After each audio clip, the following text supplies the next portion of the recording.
This keynote presentation was brought to you by ftrack. I've been using ftrack for over 5 years. It is by far the best platform for management, tracking, and review of any of our creative projects. ftrack allows me to easily connect to my remote team anywhere in the world, and it has really simplified my visual effects pipeline. Check out ftrack.com to know more.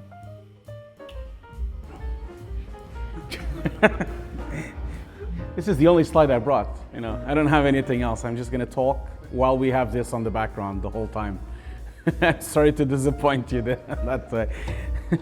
So thank you so much for being here. Especially, I understand that it's 10 o'clock in the morning. Yesterday there was a party. I really appreciate that all of you came to see my presentation. Really appreciate that. Thank you so much. So today I'm here with the making of a trailer for a game called Warhammer Vermintide 2, which is a project that I am very proud of. I was the director of this project and also VFX supervisor and a lot of other things. I usually have a lot of hats. You should really try the game. It's a really nice game. You can play with your friends. It's been out for a year now, and yeah, it's really cool, especially if you're a big geek of Warhammer like I am. But let's look at the trailer first, and then we can talk about how it was made.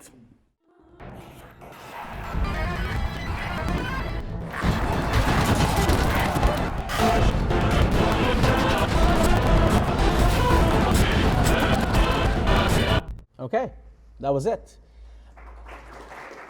Thank you. Thank you so much for that. So I was really happy, and especially we got positivity on YouTube. Look at that. We actually got people saying good things on YouTube. I was very impressed with that. So people really enjoyed it. They said it was the best trailer they've seen. Of course, obviously, they haven't seen many trailers. So they were really happy with it. There was some funny comments like, love it. If they have enough money for this means they can make a shitload of this game. That's really good. But then it starting this kind of trend. It can't be all models, right? Please tell me they use CG, which we're going to find out soon. And then we started having people really saying, I'm guessing it's CG. It's probably this kind of special depth of field trick that people using. And also people saying what proof do they have that they actually used miniatures? Have they announced it somewhere? I mean, because those flame effects, explosion flying models, they do not look real. A bunch of heroes are passable, actually. So all the miniatures are real, but people really thought it was CG. At the end of all of it, I was quite happy that people actually said, I would love to see the behind the scenes of this, which is why you're here, you're going to see it. And then at the end, there was give the credit genius behind this trailer a raise. And then I actually answered him and said, I will make sure to ask them for that. I didn't get a raise, so unfortunately didn't work out. The pipeline I did around this project was, for the first time, we tried to use less of Maya, and we used mostly Houdini to do the CG, Final Cut for editorial together with Nuke Studio, Nuke for compositing, Photoshop for matte painting, and then ftrack for the entire management of the whole project, Skype for communication between my entire team, and Dropbox Enterprise for the entire file sharing. Of course, we tried our best to advance with Houdini's pipeline, and I tried to leave Maya because, Maya. That's kind of how I feel about Maya. It's just overcomplication, plus overcomplication. This entire thing started with an idea that I was bouncing around with Fire.Smoke, with Will O'Connor, the other director of this project, and we kind of wanted to do this massive diorama. So we got all these images from the game. This was very early concept. We got all these artworks that they had a lot of plans of doing this kind of look for the game. We got a bunch of concept art from the artists there. We also were contacted by Games Workshop. Games Workshop really wanted to be part of this project in somehow. And we basically started looking into researching how miniatures have been used in the past. So I was really, really looking forward to using, I was looking at these really cool World War II dioramas. I was really interested about this kind of trench look and these kind of movements and really small details. And at this stage, we really wanted to do everything on camera. Even the explosions, we were thinking of doing them in camera by using wool and using tissue and using lights inside semi-transparent objects. And We kind of wanted to do that, but we ended up not doing it. We ended up doing this explosions in Houdini because it was just more practical to do it in CG. And of course, we were very inspired by Bosch's work, especially Heaven and Hell as well. And truly, really inspired by Jake and Dennis Chapman, which was a true inspiration from their installations called Hell. If you ever have the opportunity to see them, you should check them out, of course. But these were really one of the biggest inspirations we had to do this diorama. And of course, on top of that, we of course also decided to shoot in motion control because you can't really do this without motion control. I mean, does anyone here paint figures? You guys know it's like this big. Like, it's not easy to film this thing because it's so tiny. And so you really have to have very precise camera movements to be able to kind of move them. And we ended up using for the first time an 8K camera because 8K is coming. Don't worry, it is coming. I know none of us wants it, but we will have to use it. We shot it in 8K so we could have as much quality as possible because we were delivering in 4K. So we have a lot of work and leverage to do that. Now, I brought like a little example of how I feel about 4K. So this is how I feel about 4K. 4K for me has a big issue. You cannot hide anything. Back in the day when you had HD, you could hide anything. Here's another example of what 4K can do for you. You really see every single detail. You literally see every single pore, every single thing. Anyway, that jokes aside. So these were some of the animatics we had at this stage. We couldn't bother to model the rats, of course. We just put some boxes because why not? Because we knew that we were going to do them for real. So we ended up doing all the animatics before. The reason we did the animatics before is because, of course, when you do motion control, you have to have a full camera movement already so you can load it into the motion control, and it has to match the scale of the set. So what we did is we gave our model makers the sets. They gave us the measurements of the sets. And then we basically replicate them in 3D so we can basically do the camera movements. If you ever have the opportunity to go to the Warhammer museum, you should go. I went there to take a lot of pictures. These are some of the amazing dioramas they have there. Some of them are huge. We took a lot of inspiration from them, especially the bridges and how the figures are kind of like walking around, especially how it connected. There was a lot of inspiration there. And there's a massive diorama there. Look at this one. This one is like absolutely gigantic. Just look at the size of the people around it. It has like a staircase for you to walk around the whole thing. This thing was just beautiful and massive and filled with detail. This was the kind of thing we wanted to do. Of course, this is way too expensive. We can't really pull this off. This is so expensive to build. But we took a lot of inspiration, especially from these body of swarms of rats going up the stairs. We ended up using this on the film, as you saw when we go up the thing and you see all those figures. So it was a really cool thing to actually see these dioramas for real and do a lot of schematics while we were there. You know, we were kind of like trying to think of how to do this. And then, of course, we went to film it. We ended up painting them by hand, of course. They were all painted. We had about maybe 500 that we actually painted. Then, of course, we built the whole set piece by piece. We did some retouching. We had a light inside the tower so we could have the illumination of the explosion so that it would fit into the explosion in Houdini. It was really cool to do that. And then, of course, we started doing motion control. Like I said, the way it works is you load the animation that you've done already, and then at Stellar Studios, they have a plugin in Maya that actually loads the camera on scale. And then you know the camera's rig is actually limited by the space inside this Maya scene. That means that it's actually constrained. You can't really move the camera more than what you can actually do in reality. It's all constrained by reality, which is really cool. It really had to be motion control because of this. You see, they're so tiny. Just look at the lens compared to the size. They're so small that even if you use the handheld, it would just shake too much, or even the parallaxing.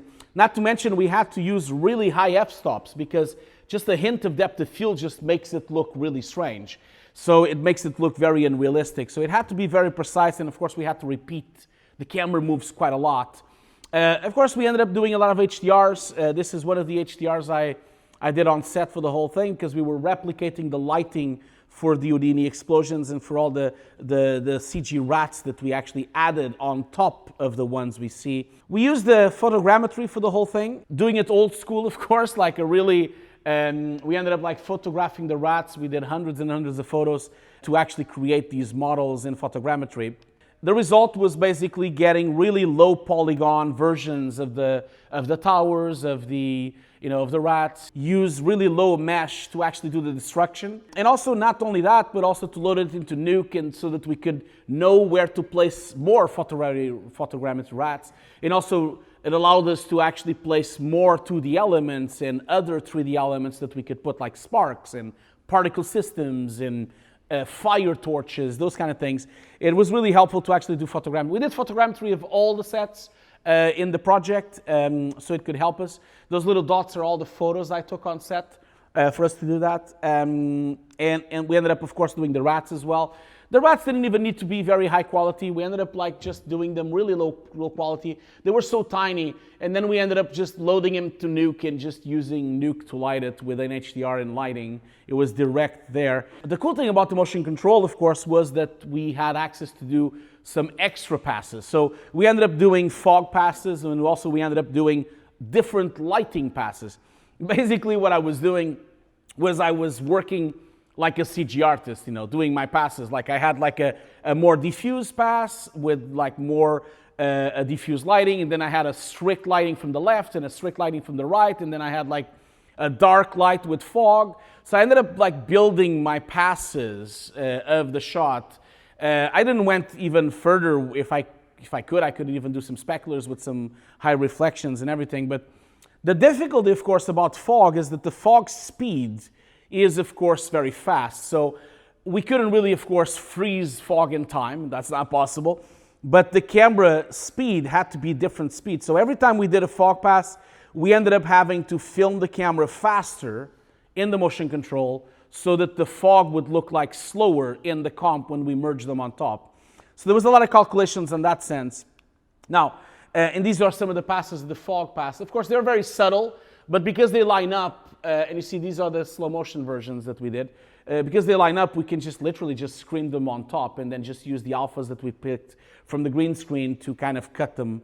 But it was cool. Also for the lightning effects, you saw that we had these lightning strikes that would happen during the shots. They were also done the same way. We would film only lights on the left, only lights on the right, and then we would switch the plates every now and again to look like they were actually lighting. Of course, you guys are seeing fog. I don't really see fog. I just see Silent Hill the whole time. It's my favorite game, so I always want to put fog on everything I do. We also ended up doing kind of like seeing these kind of fake depth passes using fog.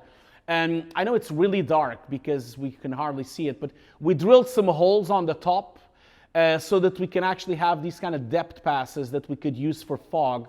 And then we, of course, had these really cool light rays. Yeah, it was, I'm going to just go there by hand so you can kind of see it. You see there? So these were kind of like drills we did on holes on the top, and then that allowed us to do, I know it's really dark, but allowed us to do these kind of volumetric passes for the shots. But yeah, overall, we had a lot of fun shooting this, of course. I had a lot of fun directing this, and I kind of like going through the whole thing. Then we ended up going to editorial, of course. This was a massive process. It was 8K footage with 4K scaling down. We used Nuke Studio to line up all the plates. You have to line up the plates because it's motion control. So what we use is, we use these kind of like blipper lights. You see that little thing with the blue light? That's how it works. You have one blipper light on every single shot, and that's like frame 0. And then you can line up all the other shots with that same blipper light, which always runs at the same time. So when the camera is running, it basically bleeps on that specific frame. And then you can just go to Nuke Studio and just like line up all the plates so you can kind of conform them. Of course, conforming and exporting took forever because these are 8K red footage being downscaled to 4.6K for being composite. So last summer, I don't know if you were in London, but it was horribly hot. So I found the best way for me to, while I'm waiting for renders and I'm waiting for all these things to process, I bought an ice machine. And an ice machine revolutionized my life. Now I want ice on everything. In fact, I'm looking at this bottle of water and thinking, where's my ice? because I really want one. You should really do this, because this ice machine here can create a full bucket of ice in 5 minutes. Think about that, 5 minutes. And it was only 95 pounds on eBay. Anyway, going back to the presentation. Then we had the explosion. The explosion, of course, was made in Houdini. We had, of course, to load up the photogrammetry models we had so that we could basically do the explosion. We had to, of course, do the entire explosion. We ended up then gathering in one frame. We did 5 or 6 layers of it. We had smoke, explosion, fire. We also had debris. And this was on multiple shots and we had 2 shots with explosions and 2 shots with this Houdini thing integrated. We also used the photogrammetry model to actually light the actual model and actually integrate it with the actual live action. And this is the other one. Of course, we started with like this really gigantic blob, which was a bit weird. We ended up like doing also some wood particles and some destruction that could add to the air and just basically give a bit of parallax to the whole thing, which was better. We also had a shot that was deleted, unfortunately. At the end, we had a shot that was a wide shot. I always thought that we had to end on a wide shot so we can actually see where we were going to finish in the trailer, because this was the traveling of the trailer. So we ended up doing this massive matte painting. We started doing some projection setup for this matte painting, and the whole idea was that we were going to basically go through, down here is the sewers, then you go up the stair, going up there through the courtyard, then you go up into the explosion, then you go through the bridge, and then you go up to the top where the fight is. I still think that I will finish this shot. This is the furthest I got into it. We ended up doing some modeling and some CG for the houses. We ended up, just doing some pre-composites, and I really wanted to exaggerate a lot of more rats. But hey, clients, Clients, you kind of just have to try to read their mind and see what works. This is kind of like how I feel about it. In fact, for all of those of you that are actually here and know Nuke, you should know that this node called the mind read actually exists. It is there. You can load it. It doesn't do anything, by the way. It's just called the mind read, and it tries to read your mind. We also had another problem. It was that the figures at the end were custom made, because of course these characters don't exist on as a full model. So Den of Imagination made these final models, but of course this only arrived 2 weeks before delivery, and so we already shot the whole thing. We shot everything in one day, and so we had to shoot it again. The cool thing about motion control is you can load the scene again. So this is me shooting it remotely, because I love working remotely. So I couldn't really go to Sweden to shoot it. So Stellar Studios has a streaming capability of streaming their entire studio, and then you can swap cameras. So here's me going through the project on Skype on my office at Hugo's desk, together with Thomas Wall. He's like basically going through it. And then what we did was we line up the new characters together with the old plate we shot about 6 months before.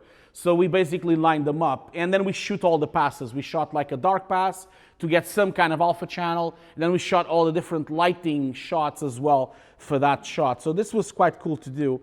And at the same time, of course, we comped everything in Nuke. Every single shot was comped in Nuke. We had to comp all the lights and all the torches and all the light integration. I know this is going really fast, but this is the entire composites that I did in Nuke. All of them. I recorded my screen for weeks and weeks and weeks. I have them all recorded in time-lapse. We also use depth compositing, mostly for us to be able to add more photogrammetry rats, so that the photogrammetry rats would be merged inside the explosion seamlessly. So we use deep compositing for all of that. That also helped us a lot to actually add more to the layers and more particles and things like that. And like I said in the beginning, we really wouldn't have been able to do this project without ftrack. ftrack was at the core of every single meeting and every single moment where we had, we were like basically going through reviews with clients, explaining where to put houses, to cut an explosion here, to what explosion that we wanted, which frame that we wanted. It became really the hub for all of our communication. So communication is the most important thing on these kind of projects. You have to communicate every day, and you have to talk with your artists. And really the other thing I also do, and which ftrack really allowed me to do, is that everyone in my team knows what's going on. So I don't really block access to anyone. Every single person on my team can read the comments, they can see the client's feedback, and they can see every single comment that is being done through the whole project. And I think that's really beneficial for this kind of project, you know. Of course, this would not be a presentation without breakdowns. These are some of the breakdowns of the shots. As we were wrapping up our presentation, we ended up having to composite and track every single light and torch, because we had this idea to put LED lights on the miniatures, but the miniatures are so small, man. We couldn't really do it. Like the LED would be bigger than the miniature, and then the cable wouldn't fit anywhere. So we ended up like actually doing the photogrammetry and then tracking in every single torch and light to specific rats that we wanted. And then of course we did set extensions as well. Because we had like motion control, we could just like use the same tunnel over and over and over. What we did was we used the tunnel, filmed it, and then moved the tunnel further, filmed it again, and then moved the tunnel further again, and filmed it again, and just rearranged the rats on every single pass we did. We did the same thing on the bridges here as well. We basically only had a couple of bridges and only had a section of the tunnel. So we shot it and then moved the tunnel further, rearranged the bridges, moved the tunnel further, rearranged the bridges again, and kind of added more and more layers to it so that we can kind of It was a massive composite job, really. I think that's really the thing that really came through.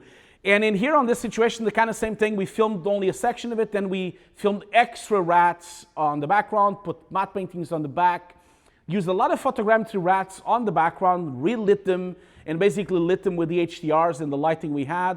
And then also we had these kind of extra light passes for the lightning that we could just switch on and off whenever we wanted to.